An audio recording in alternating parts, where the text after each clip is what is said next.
Hey y'all! So a lot of you don't know us personally, so we thought it might be a good idea to just do a really brief Q&A, tell you a little bit about ourselves, who we are, how we met, what we do, and all of that. So here's a few questions to get us started. Do you want to take this with me? Sure. So the first time I came to the U.S. was in high school. I was a foreign exchange student in 2005, 2006. So I spent an academic year with a lovely family in Chicago. After that, I went back to Lithuania and finished high school, and then came to the U.S. essentially for good in 2007 when I started college and ended up meeting Arwa. So I was born in Omdurman, just immediately adjacent of the capital Khartoum in Sudan. I came to the US when I was around 3 years old. My family actually ended up applying for political asylum because of my father's role in an opposition party in Sudan. We settled right outside of Washington, D.C. in Northern Virginia, and that's where I grew up and lived up until college.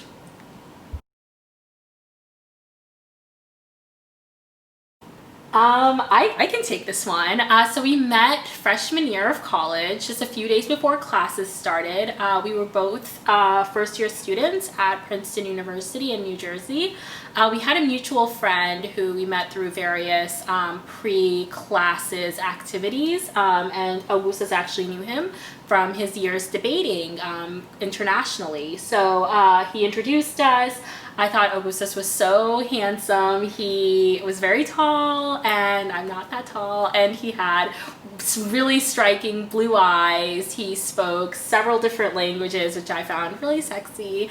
And we were also in the same residential advisee group. We were actually lived only about one floor apart, and so we were meeting over various, social engagements. Through that, we had a lot of the same classes, and so it just seemed like we just kept on running into each other, and we just really hit it off. Do you have anything to add to that? No, I think that's right.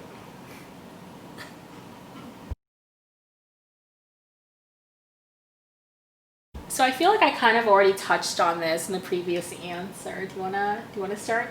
Sure. So obviously Arwa was very pretty, so that was something that caught my eye. But other than that, I think something that's important for me in terms of personality is having a good sense of humor, and Arwa definitely had the biggest laugh in town. So that definitely was a big factor. Yeah. I also really I mentioned that I thought it was really cool that you spoke a lot of languages and that you were from Lithuania, but I also just found that we had a lot of the same values. Lithuania, I do feel like it's a bit more, traditional. And I just really felt like you got my Sudanese-ness in a way that a lot of my other, American friends didn't, and we just gelled really, really well.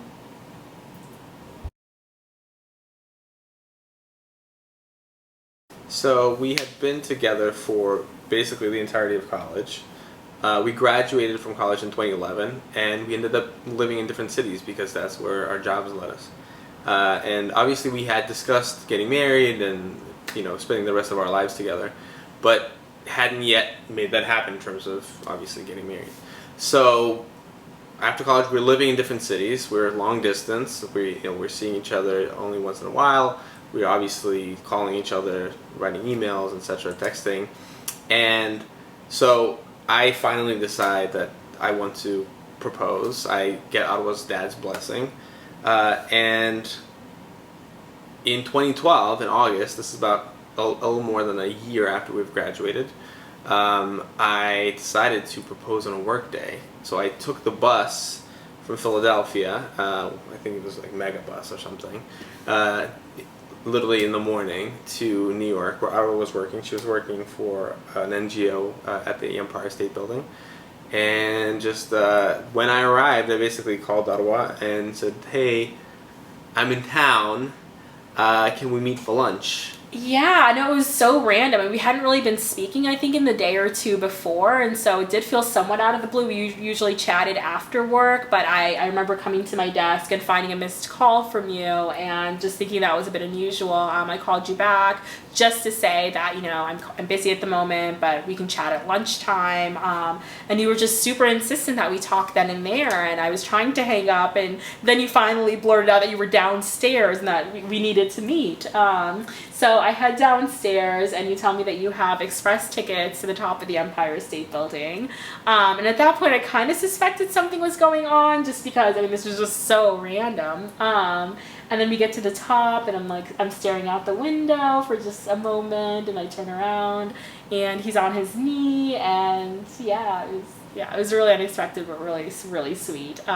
Unfortunately, because it was a Thursday, I had to go back to work. Augustus headed back to Philadelphia, but we did end up spending that Saturday together, which was my birthday. And actually, I had been thinking maybe he would propose on my birthday when he came up that Saturday. But I guess he really, really wanted to surprise me, so he did it on a random weekday instead.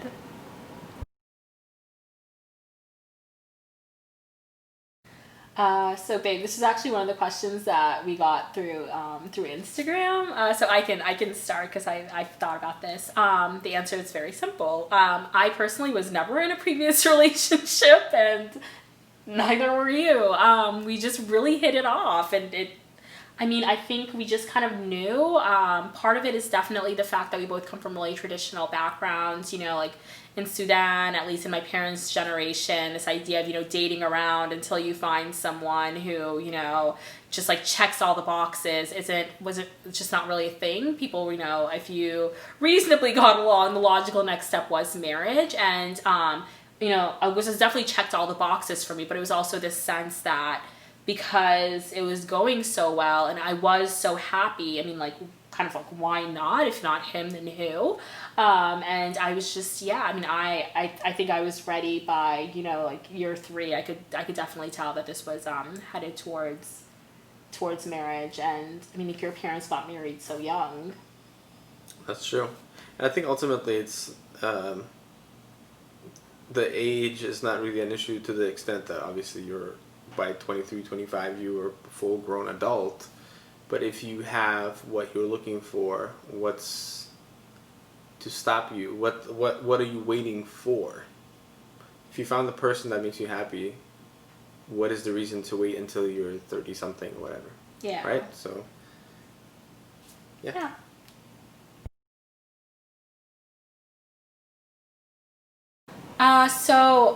I think I met your family before you met mine.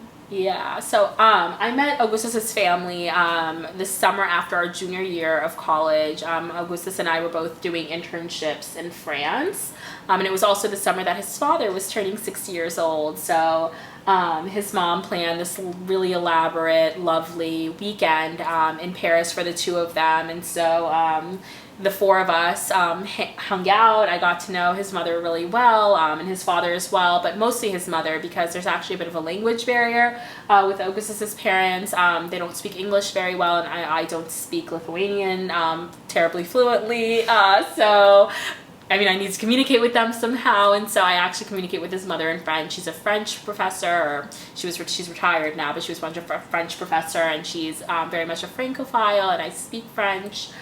So that's how we communicate, and Augustus's father, he understands French really well, but speaks it less well than his mother, so we communicate slightly less, but it was a really lovely, lovely weekend. It'll always just be such a great memory that I met them. Yeah, and I met your father for the first time, I think, beginning of senior year, last year of studies at Princeton. And I remember being really intimidated because he was very serious. He's obviously an extremely accomplished and very smart person. But you held your own. And so I was kind of trying to find topics to connect on intellectually. It was a little bit challenging. Little did I know that he is actually very approachable and very funny when you get to know him, but I obviously did not know that at the time. Yeah, and I think it helped that at the time, I think we were writing our senior theses, our very final papers in order to graduate from university. And I mean, you were doing some research on Sudan at the time, which ended up being kind of helpful, I think, at making a good first impression with my father. And I remember it going pretty well.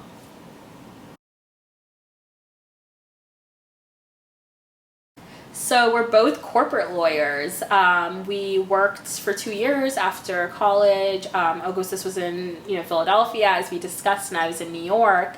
And we ended up going to law school in New York as well. I was at Columbia Law School, and Augustus was at NYU School of Law. It was actually a really conscious decision to go to different law schools. Obviously we wanted to be in the same city.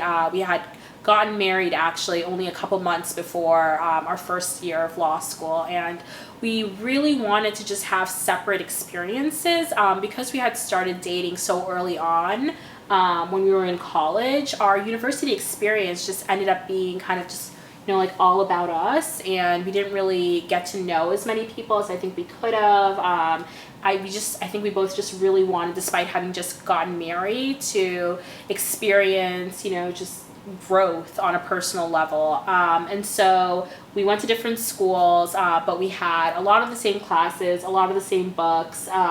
Law school's so competitive, and I just remember feeling so grateful for the fact that we were going through it together, yet separately. We could study together and trade notes and kind of like fortify each other's education in really cool ways. Then just socially being able to develop my own circle of friends, and you had yours, and there was some overlap as we introduced each other to our respective groups of friends. But yeah, law school was just, I think it was just really special to go through it together, and we loved it so much that we decided to go to the same law firm after graduating, and we worked at that law firm together for 2 years before moving to Philadelphia.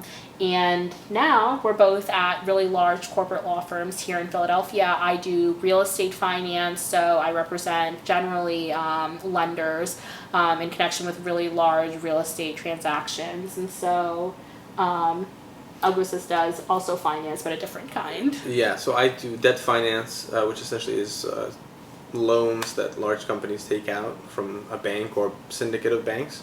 And I also do mergers and acquisitions, so one company buys another and stuff of that nature. I think one thing I'd like to add is that for those who are not from the United States or are not familiar with legal education in the U.S., legal education in America is a little different than pretty much the rest of the world. So in a lot of places like Lithuania or Sudan, if you want to study law, you finish high school and then you go study law at a university for your undergraduate degree in college, basically.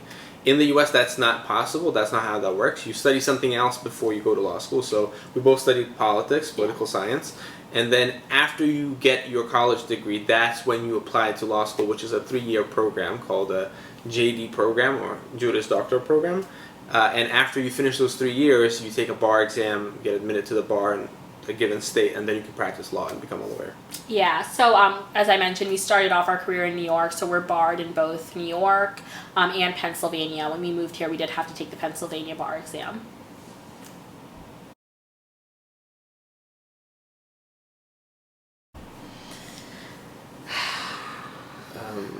Do you wanna get started? Sure. I think having little children is a radical departure from the life of not having children. Correct. Primarily because the demands on your time are just exponentially greater.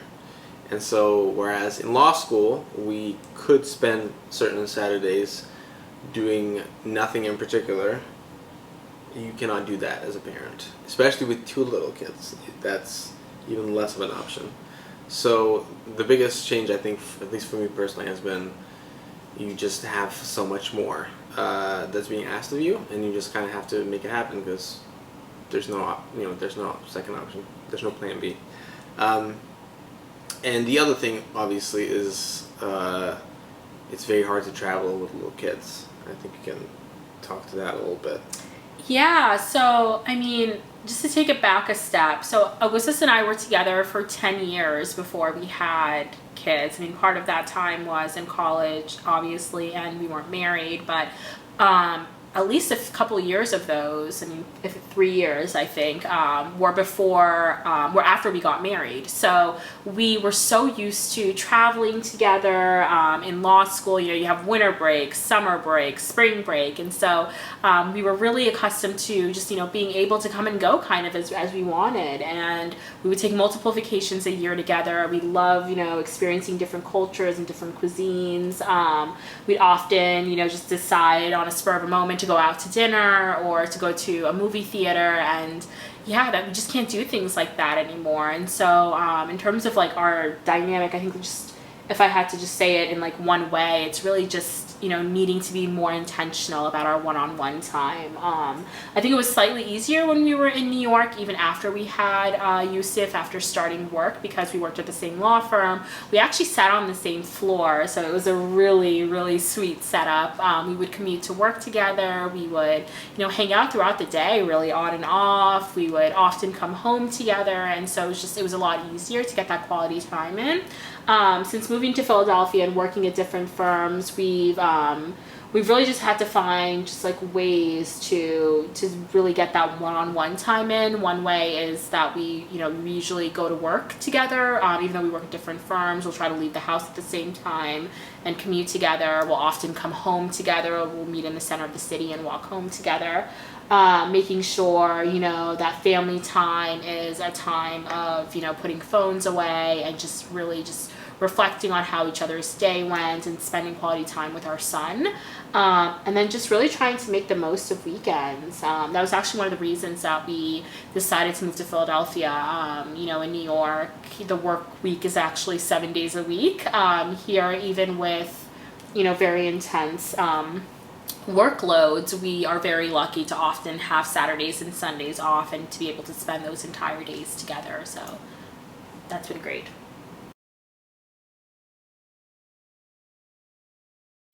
With difficulty, I'd say. With when you have children, basically you have an additional type of demand on your time, on your available time, and so you know you have your spouse, you have your demanding job, and then you add a whole other type of demands, which is whatever your child needs, and so it is very hard to do perfectly in each of those types of demands on your time. So every day is a bit of a negotiation of what takes precedence today. So some days if it's extremely busy at work, you might have to be a little less present as a parent and just kind of take solace in the fact that not each day will be that way. And so some other day maybe you won't be the perfect associate, you will just be a good associate, but at least you will be able to be a great parent that day. And so each day is a bit of a negotiation, and you just have to sort of keep your eye on the long term, which is making sure that everything works in the long term. And so, you know, kind of keeping that in mind as you negotiate it day by day. Yeah, you know, it's still so hard for me, and I have to say, I think Augustus, like, you handle it extremely well compared to me. I mean, he can function on a lot fewer hours of sleep than I can. He's incredibly good about staying like even keeled, even during the most like, you know, high pressure situations, whether that's, you know, a fire drill at work or our toddler throwing a tantrum. I'm still working on, you know, growing personally in those departments and just trying to learn how to function on less sleep at the very least. And I do think there was this sense, you know, because I did have, you know, children pretty early in my career, that I could somehow, you know, seamlessly figure out as I was starting work, you know, with pretty much like a young child, a way to make it all work. You know, that was actually one of the reasons that we ended up, I think, having children earlier in our careers than, you know, a lot of people in our careers do. I really thought that it would be less disruptive, in fact, to just, you know, have a child early on everyone kind of is like on notice from the very start. You know, I'm a working mom. It is what it is, rather than waiting until I was more senior and then all of a sudden throwing in like this wrench just as my responsibilities were starting to ramp up at work. And I was, you know, on a path possibly to, you know, promotion or whatever. So I had this idea that would be a lot easier than it was. You know, Sheryl Sandberg, lean in, that's all you got to do. But in fact, it is extremely challenging, and I'm kind of still learning how to be okay about days that, you know, I'm down in the dumps about not having seen, you know, my child all day, or, you know, I just felt like I was really distracted at work because, you know, I had to like rush home to, you know, watch over our son because I know, you know, Augustas has a closing the next day. And, you know, it's just, I do think, you know, what you said was, you know, spot on, and I'm getting increasingly comfortable giving myself grace, you know, just to accept the fact that it really is just keeping your eye on the long term and recognizing that, you know, one day really will not be so great, but that, you know, tomorrow is another day and another opportunity to reconfigure your priorities in a way that makes it slightly better, and that in the long term, you are satisfying all of your needs and the needs of your loved ones.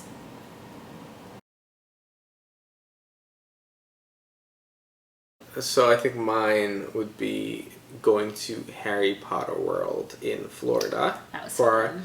1 year anniversary. That was really fun. So obviously we got married in 2013. 2014 rolls around. We said, oh, we should do something fun for our 1 year wedding anniversary. And so we ended up going to Harry Potter World in Florida. It was awesome. Yeah. I am not a hardcore fan of Harry Potter. I mean, I like it. I like the movies. He totally is. You're totally a Harry Potter let me qualify fan. it. I have not read the books. I have seen the That's fair. movies. That's The movies are cool. And we went to Harry Potter World. We went on the Gringotts ride. He wanted the collection of the movies for his birthday not that long ago, so I think he's a little bit underselling the fandom. In any case, the food was terrible because it's mostly fried, you know, amusement park food. Funnel But cake, burgers, fries. But otherwise, the vibe was amazing. It was great, you know, picking out your wand and going on the Gringotts ride and all that stuff. I mean, it was Escape from Gringotts. It was quite magical. The butterbeer, riding the Hogwarts Express. That was awesome. Yeah, that was a really great trip. My favorite is probably summer 2015. We had just finished our internships at, you know, the law firm where we ended up working after graduating. So if you decide that you want to work at a corporate law firm, typically what you'll do is you'll work at that law firm this summer after your second year of law school before your third and final year for about 10 to 12 weeks. Typically at the end of that summer, you'll get an offer to come back after graduation. So we were at the same law firm and we were really lucky. So our law firm was actually, I think it was the first American law firm to open an office in Europe. In Paris. In France. Yeah, in Paris, exactly. So, you know, since we're both French speakers, we actually got the opportunity to spend half the summer in Paris. And because the law firm, you know, knew that we were, you know, married and all of that, they actually set us up with a really cool apartment in Paris. And because we were already in Europe at the end of that summer associate stint, we traveled to Lithuania. We spent really lovely few weeks with your family and spent some time by the Baltic Sea in Nida and Palanga. We ate some delicious shantibărshe. A lot of really delicious shantibărshe, and I'm actually going to probably do a video of making shantibărshe really soon. So we spent some time in the Baltic Sea. That was really lovely. And then we spent some time in London, and that was lovely. I remember spending a weekend in Oxford, which was one of the most romantic weekends we probably, you know, have ever had. It's such a beautiful campus and such a lovely town. And then some time in London. We went to Iceland, and that was awesome. It was so cool. We, you know, took tours all around the country. It's unlike any place either of us had ever been. So it was just a really awesome summer. We had spent the entire summer working together, meeting all of these people, and then, you know, to be able to finish it off with such an amazing, exciting trip was just really, it was really great. So hopefully you, at this point, have a bit of a sense of what's going on over here. Thank you for watching. Ačiū, kad žiūrėjote. And if you enjoyed this video and want more content, please, subscribe to our channel on YouTube and follow us on Instagram.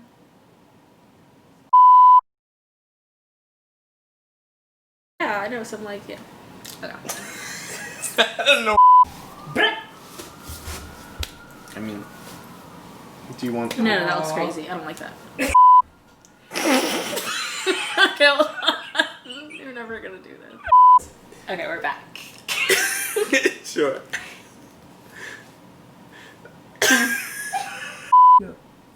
Hey guys, so a lot of you guys might not know us personally, and so we wanted to just do a really brief Q&A with some brief highlights of, who we are.